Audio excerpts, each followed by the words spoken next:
ऐसा नहीं है, देखिए ऐसा नहीं है कि जिसका सिलेक्शन हो रहा है वही योग्य है। योग्य बहुत सारे बच्चे होते हैं, अब सीटें ही लिमिटेड हैं।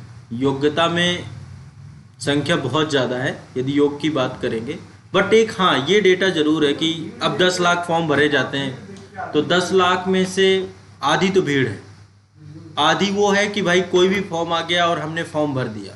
आपका कंपटीशन कितने लोगों के साथ है मैं बताऊं एग्जैक्ट? यदि आप देखो, मैं एक रफली डेटा आपको देता हूँ।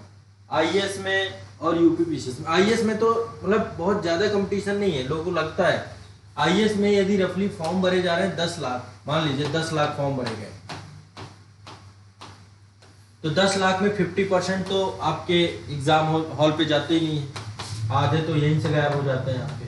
तो आपका 5 लाख बच्चे एग्जामिनेशन हॉल पे जाते हैं। अब देखो नॉन सीरियसनेस से इसी से बचा जाता है। इसमें दोनों तरीके के बच्चे होते हैं, जो 5 लाख ड्रॉप आउट करते हैं, कुछ तो टोटली नॉन सीरियस होते हैं और कुछ ऐसे होते हैं जो कि तैयारी कर रहे होते हैं और उनको लगता है यार अभी थोड़ा सा ठीक नहीं है, मेरी अभी प्रिपरेशन पूरी कर लेता हूँ फिर अगले साल दे दूंगा। तो कुछ ऐसे भी होते हैं, उसमें सीरियस भी होते हैं। टोटली मैं नहीं कह रहा हूँ कि सारे सीरियस, लेकिन इतने लोग नहीं जाते हैं। तो अब आपका 50% तो यही बचा। अब लेकिन ये 5 लाख में से ये जो 5 लाख लोग एग्जाम देंगे प्रारंभिक परीक्षा का, मैं प्रारंभिक परीक्षा में देखो एक अलग ही क्रेज होता है, क्योंकि प्रारंभिक परीक्षा में सिलेक्शन का रेशियो सबसे कम है। मतलब देखो तो 5 लाख में 6,000 7,000 बच्चे मेंस के लिए, 10,000 15,000 बच्चे जाएंगे, तो परसेंटेज निकालोगे तो बहुत कम होता है। अब इसमें सीरियस कैंडिडेट यदि कहें, देखो इसमें आधे से ज्यादा के साथ क्या कंडीशन है, फॉर्म आ गया भर दिया, उनको ये लगा कि यार कोई बात नहीं।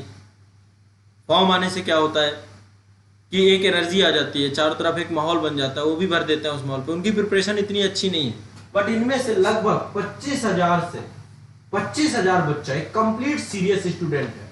25,000 यदि मान लीजिए 10,000 बच्चों को मेंस के लिए लिया जाना है, वैकेंसी के हिसाब से चेंज होता रहता है, तो इनमें से आपका कंपटीशन इन 25,000 से है।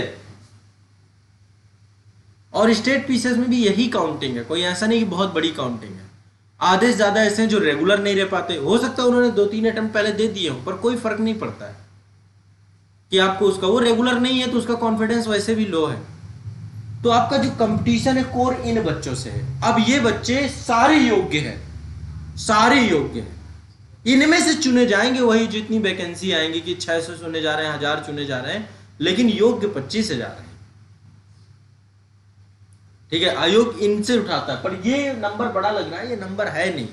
ये लोग नॉन सीरियस लोग हैं, ये रेगुलर नहीं है, आज इन्होंने तैयारी शुरू की या फिर किसी देखा देखी में तैयारी शुरू कर दी, फिर ये दूसरे कई एग्जाम देते रहते हैं। जो पूरे समर्पण के साथ एक एग्जाम पे लगे हुए हैं उनकी संख्या इतनी ही है।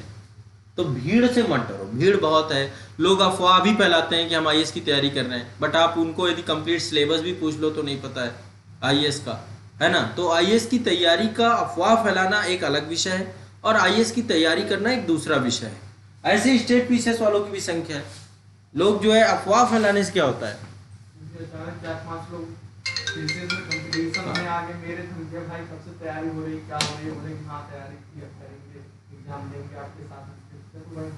हाँ तो कोई बात नहीं, वो कोई विषय नहीं है। आप इतना ज़्यादा ये प्रभावित नहीं होना इन कभी चीज़ों से कि बहुत बड़े नंबर्स हैं, बहुत बड़े वो हैं। आपको सीरियस रहना है अपने काम के प्रति, जो आपका काम है उसके प्रति आप सीरियस रहिए। सुबह शाम तक पढ़िए, डेली आंसर राइटिंग करिए, सप्ताह में एक बार मॉक टेस्ट लगाइए, जो पढ़ रहे हैं उसका रिवीजन करिए। ठीक है, बस काम आपका, इसको ईमानदारी पूर्वक कर लोगे तो इस 25,000 की दौड़ में आप हो या नहीं हो ये आपको आइडिया लग जाएगा। ये वो लोग हैं जो पढ़ रहे हैं, इन्हीं में से निकलेंगे जो निकलेंगे, पर योग्य सारे।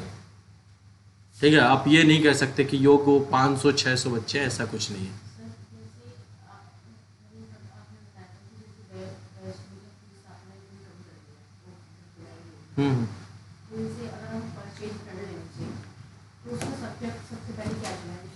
वो देखो, वो चीज़ें अभी हम डिस्कस करेंगे, वो चीज़ें बनेंगी, आप लोगों को ज़रूरत नहीं है कुछ भी करने की।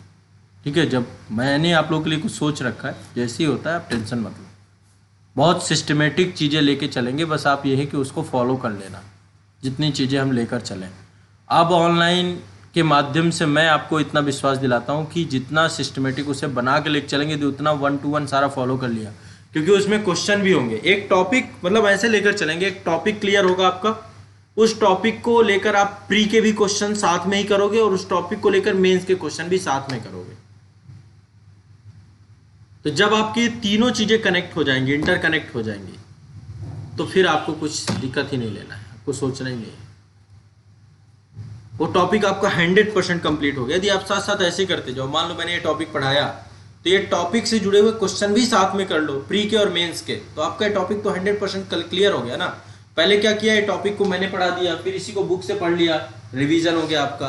इसी के बाद इसी टॉपिक एडिशनल इन्फॉर्मेशन भी कुछ मिल जाएगी आपको। इसके बाद इसी के प्री के क्वेश्चन लगा लिया, इसी के मेंस के क्वेश्चन एक दो आंसर राइटिंग कर लिया, तैयार हो गया आपका क्वेश्चन। तो ऐसा यदि पूरे सिलेबस में कर दें, पूरे सिलेबस में कितने टॉपिक, ज्यादा ज्यादा 1000 टॉपिक, मैं बहुत ज्यादा है बता रहा हूँ, ज्यादा से ज्यादा कर ले। तो यदि हम पूरे सिलेबस को उठा लें कि भाई history, polity, geography, economy, ethics और जितना भी सिलेबस है आयोग का वो पूरा उठा लें, तो कितने टॉपिक, तो घबराने की जरूरत नहीं है। पहले तो भीड़ से नहीं घबराना है, दूसरा इससे एक सिस्टमेटिक बेस से हम लोग अभी चलना चालू हो जाएंगे और उसको बस आपको फॉलो करते हुए चलना है। जैसे वो पूरा हो जाए फिर आपको टेंशन नहीं, ठीक।